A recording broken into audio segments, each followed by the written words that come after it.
अच्छा, आज हम लोग और एक बहुत इंपॉर्टेंट टॉपिक से जो है इनकम टैक्स में, इसके ऊपर इलाबोरेटली डिस्कशन करने जा रहा है। हम लोग सभी भागते हैं ना रिबेट के पीछे, रिबेट रिबेट रिबेट दो रिबेट दो रिबेट दो रिबेट। तो इनकम टैक्स डिपार्टमेंट में कुछ रिबेट डिक्लेयर कर दिए। तो ये रिबेट कैसे कैलकुलेट होगा, किसके ऊपर होगा, कौन सा इनकम के ऊपर होगा, तो ये सारे बातें हम आज लोग ये चैप्टर में समझेंगे। तो रिबेट एक ऐसा चीज है जिसके पीछे सभी भागते हैं और सभी एक डिजायर करते हैं मुझे कुछ रिबेट मिले। तो रिबेट इनकम टैक्स में ऐसे दिया गया है जैसे टैक्स पेयर का टैक्स लायबिलिटी और टैक्स बर्डन कुछ कम हो जाए। तो इसलिए गवर्नमेंट ऑफ इंडिया ने कुछ रिबेट डिक्लेयर किया है ऑन द टैक्सेबल इनकम।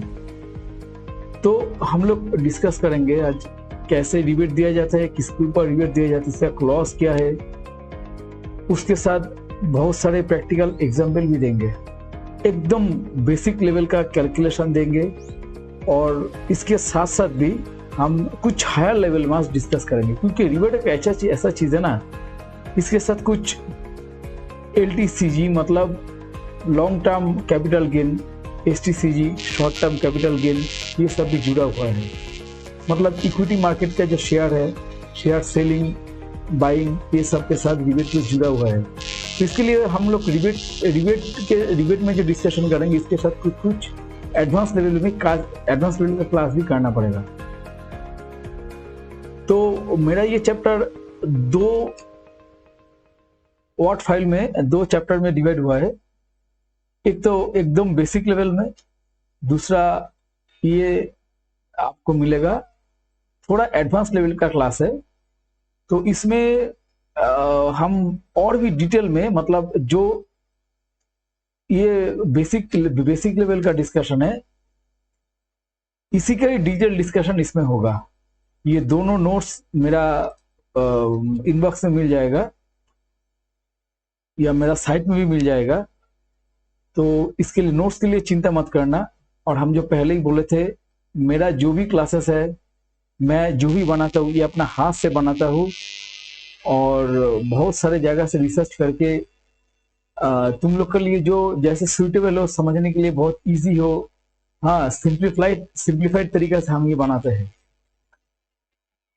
ये पढ़ने के बाद मुझे लगता नहीं है, मतलब हमारा जो नोट्स है ये पढ़ने के बाद मुझे लगता नहीं है किसी को कोई जगह में डाउट होगा। रिबेट के लिए फुल प्रूफ मटेरियल्स ये बनाया हुआ मैंने आज। तो ये क्लास थोड़ा ध्यान से करना। जब ये एडवांस लेवल के क्लास में जाएंगे, इसी के साथ साथ दोनों क्लास आज एक ही वीडियो में कंप्लीट करेंगे। तो ये ऐसा कुछ हार्ड चैप्टर नहीं है, लेकिन थोड़ा समझना पड़ेगा। तो चलो स्टार्ट करते हैं। हाँ, स्टार्ट करने के पहले एक चीज मैं जरूर बोलूंगा, जो लोग अपना career as a tax consultant और टैक्स एडवाइजर के हिसाब से देखना चाहते हो, तो मेरा उसके लिए निवेदन है, तुम लोग मेरा जितना भी वीडियो है उसका बेसिक लेवल का जो क्लासेस है वो बहुत अच्छा तरीके से देखना। और कुछ भी कमेंट्स, कुछ भी क्वेरीज हो, कुछ भी, मतलब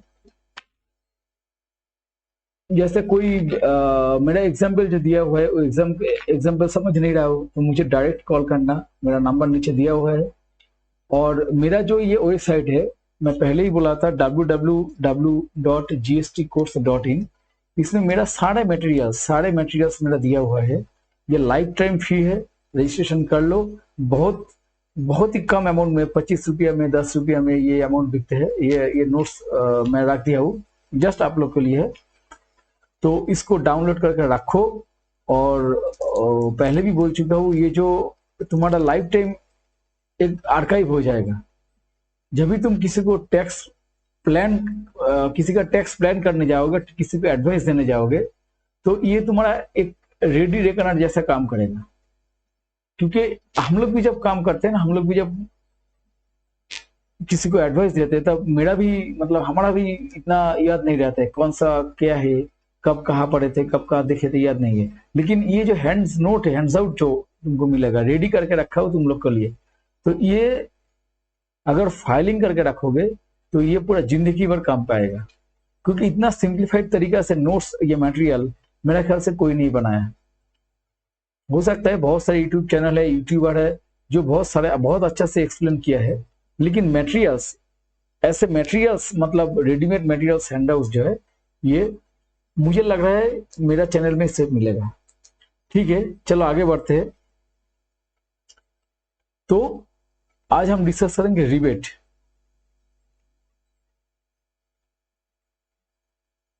देखो ये दोनों चैप्टर हम साइड बाय साइड लेके डिस्कस करेंगे, तो इसमें थोड़ा टगल भी करेंगे। तो दोनों चैप्टर का नोट्स नीचे इनबॉक्स में मिल जाएगा, चिंता मत करो। लेकिन क्योंकि ये दोनों चैप्टर ऐसे बना हुआ है, मैं और कोई उपाय नहीं देखा, एक ही स्लाइड में एक ही वर्ड फाइल में रखूंगा तो मेरा डिस्कस करने के लिए बहुत प्रॉब्लम होगा, इसलिए टगल करके मैं दिखाऊंगा। ठीक है, तो अच्छा सा देखना। व्हाट इज रिबेट, ये बेसिक लेवल का क्लास में पहले समझा रहा हूं। What is rebate, rebate is discount on tax is called rebate. बस अभी ज्यादा मत समझना, जो मैं जैसे कह रहा हूं ऐसे देखना। Discount on tax, discount on tax is called rebate, that's it. Eligibility to claim rebate and limit of rebate, क्या इसका एलिजिबिलिटी क्राइटेरिया है, मतलब रिबेट कैसे मिलेगा और कितना तक रिबेट मिलेगा। तो एलिजिबिलिटी क्या है, इसमें थोड़ा बड़ा कर देता हूं। फॉर क्लेम रिबेट, ये रिबेट कौन सा सेक्शन में आता है, एक चीज बोलने भूल गए हो, ये रिबेट आता है under section 87A। 87A section में रिबेट आता है।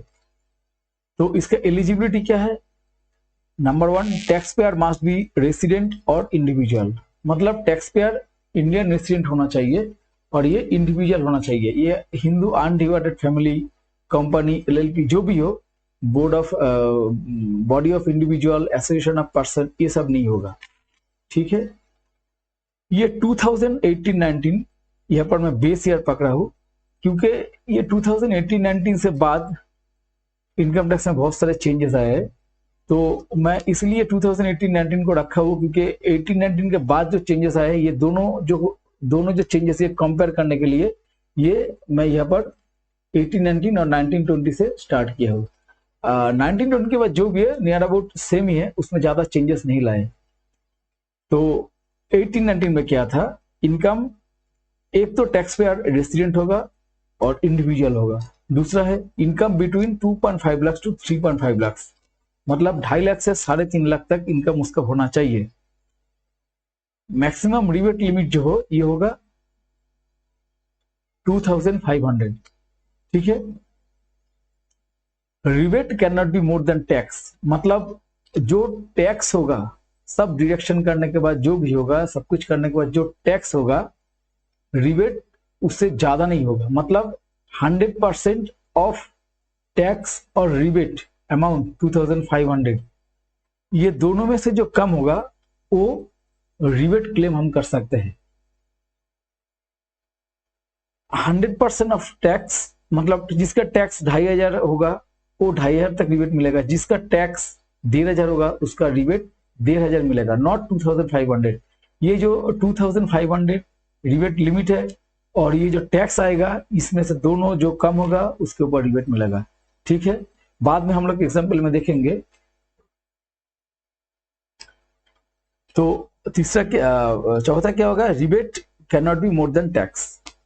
Rebate reduced from the tax, rebate कहां से डिडक्शन होगा, टैक्स, जो टैक्स आएगा उसमें से रिबेट डिडक्ट होगा।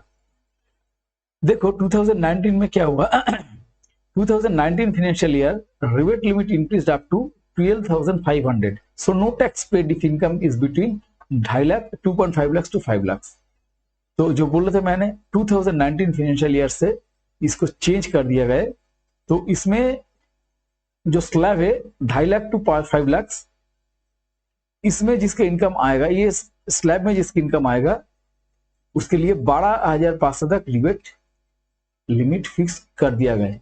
ठीक है, अभी देखो ये बहुत सिंपल है, ये स्टेप याद रखना। ये जो है 18-19 में कितना था, 2.5 लाख से 3.5 लाख, मैक्सिमम रिबेट 2.5 लाख। 19 में क्या हुआ, 5 लाख तक इसको इंक्रीज किया गया और रिबेट कितना था, 12,500। ओके, तो देखो एग्जाम्पल देखते हैं, डायरेक्ट एग्जाम्पल चला जाता है, ऐसा कुछ हार्ड नहीं है, ये बहुत इजी चैप्टर है।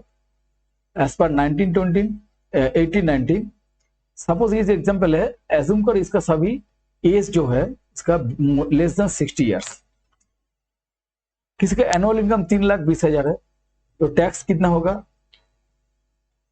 3,05,000। मतलब कैसा आएगा वो तो हम पहले डिस्कस कर चुके। चलो अभी हम लोग सीधे एग्जाम्पल में चला जाता है, ज्यादा इधर उधर नहीं जाएंगे, ये बहुत इजी क्लासेस है। ये जितना भी एग्जाम्पल है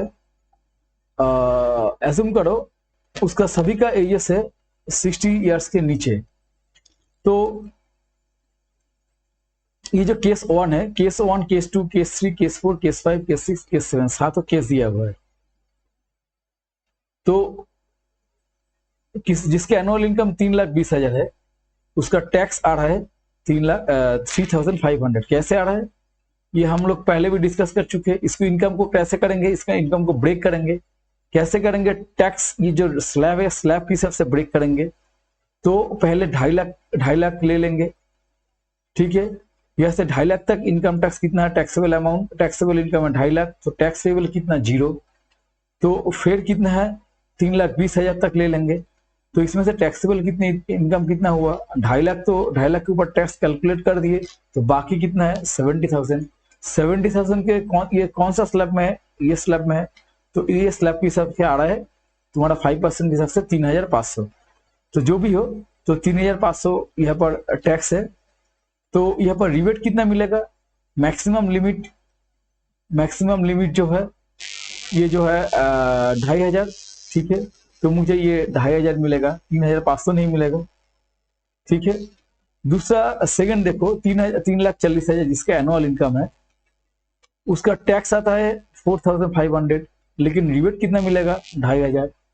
थर्ड केस से 3,60,000, इसका टैक्स कितना आता है 5,500, रिबेट कितना मिलेगा नहीं मिलेगा, क्योंकि ये 3,05,000 लिमिट था, 3,50,000 इसका लिमिट था इनकम। तो ये इनकम जो है ये 3,60,000 चला गया, तो इसके लिए इसको कोई रिबेट नहीं मिलेगा। ये 18-19 का केस है, ठीक है, 19-20 से अलग है। लेकिन 18-19 में जिसका इनकम मोर देन 3,50,000 उसको रिबेट नहीं मिलता है, तो इसके लिए यहाँ पर कोई रिबेट नहीं मिलेगा, इसको छोड़ देते हैं। देखो जिसके इनकम 3 लाख है उसको कितना मिलेगा, टैक्स आता है 2,500, तो उसका पूरा 2,500 रिबेट मिल जाएगा, ठीक है। वैसे ही जिसका इनकम 2,80,000 है उसका 1,500, उसका मैक्सिमम 1,500 ही मिलेगा, उसका 2,500 नहीं मिलेगा। जो 2,90,000 है उसको 2,000 मिलेगा, उसको 2,500 नहीं मिलेगा। मतलब जो मैक्सिमम रिबेट अप टू 2,500। तो ऐसा नहीं है जिसका टैक्स, जो मैंने पहले बोला था ना, जो टैक्स जो आता है, टैक्स और रिबेट का मैक्सिमम लिमिट है 2,500, तो उसमें से जो कम होगा वही तुम क्लेम कर सकते हो। तो यहाँ पर देखो जहां पर 2,500 है पूरा 2,500 हम लोग क्लेम कर सकते हैं, जहां 2,000 है, 1,500 है, 1,000 है, जो भी हो वो हम लोग क्लेम नहीं कर सकते, वो हम लोग पूरा रिबेट क्लेम नहीं कर सकते। हम लोग वही tax amount as a rebate claim कर सकता है। तो ये रिबेट आने के बाद तो नेट टैक्स लायबिलिटी कितना आएगा, टैक्स जितना है minus rebate, net tax liability, ये जो ऐसा आता है, ये जो नेट टैक्स लायबिलिटी इसके बाद रिबेट देने के बाद जो आता है इसमें नेट टैक्स लायबिलिटी ये आता है। इसके बाद जो है सेज होगा, नेट टैक्स होगा, वो बाद में हम लोग भी देखेंगे, जो भी मैंडेटरी कैलकुलेशन हो यहाँ पर बैठ जाएगा। अभी देखो 19-20 में ये स्लैब चेंजेस होगा, ये 2.5 लाख से 5 लाख हो गया और रिबेट भी हो गया 12,500। तो 12,500 क्यों हो गया, ये हम पहले डिस्कस किए 12,500 क्यों हुआ। 12,500 हुआ, ये जो मैक्सिमम लिमिट जो है 5 लाख जो स्लैब रेट है, ये स्लैब रेट जो है अगर ये 5 लाख ले लेते हैं तो ये 5 लाख मैक्सिमम लिमिट के हिसाब से जो आता है ना, तो उसके हिसाब से 12,500 आएगा, तो वो ही रिबेट में डिक्लेयर कर दिए। जैसे ये 5 लाख में हम लोग अगर कैलकुलेशन करेंगे 2.5 लाख में तो जीरो है, बाकी कितना बचा रहेगा, ये 5 लाख तक पहुंचते हैं हम लोग, टैक्सेबल इनकम कितना होगा 2.5 लाख, तो 2.5 लाख में 12,500 होगा, तो इसलिए ये 12,500 मैक्सिमम कर दिए। मतलब ये जो स्लैब है 2.5 लाख टू 5 लाख, ये 5 लाख तक मैक्सिमम जितना इनकम टैक्स हो सकता है 12,500, तो वो पूरा मैक्सिमम जो इनकम टैक्स है तो उसको रिबेट दे दिए, ये 1920 से, ठीक है। लेकिन 1819 में ऐसा प्रोविजन नहीं थे। हाँ, थोड़ा डिफरेंस थोड़ा ख्याल रखना। तो 1920 में ये जो स्लैब है 2.5 लाख टू 5 लाख, इसमें मैक्सिमम जिसका जितना इनकम, मैक्सिमम इनकम के ऊपर जितना भी टैक्स आते हैं 12,500, उसका पूरा का पूरा रिबेट क्लेम करने का प्रोविजन डाल दिया गया है, ठीक है। तो देखो इसी के हिसाब से जिसका 3,20,000 है तो उसका टैक्स आता है 3,500, तो पूरा का पूरा क्लेम कर सकते हैं। वैसे जिसका 3,40,000 है उसका भी ये 4,500 सेम पूरा क्लेम कर सकते हैं।